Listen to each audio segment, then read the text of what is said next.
पालघर तालुक्यात एका शेतकऱ्याच्या घरातच नागाचा थरार पाहायला मिळाला। कोंबडीच्या अंड्यांवर ताव मारत बसलेला कोब्रा। सर्पमित्र राम दळवी यांनी त्याला जीवनदान दिले।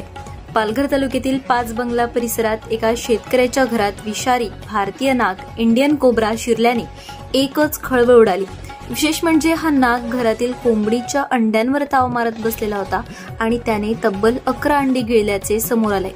घाबरलेल्या नागरिकांनी तत्काळ सर्पमित्र राम दळवी यांना संपर्क केला। त्यांनी घटनास्थळी पोहोचून अत्यंत कौशल्याने नागाला सुरक्षितपणे पकडलं। पकडीनंतर नागाने गिळलेली अंडी पुन्हा बाहेर काढतानाचा थरारक व्हिडिओ सोशल मीडियावर व्हायरल झालाय।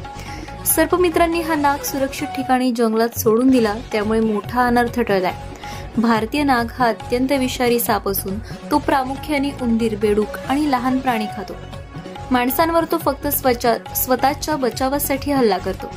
सर्पमित्र राम दळवी यांच्या वेळेवरच्या तत्परतेमुळे परिसरातील नागरिकांचा जीव वाचला आणि निसर्गातील हा विषारी जीवही सुरक्षित राहिला।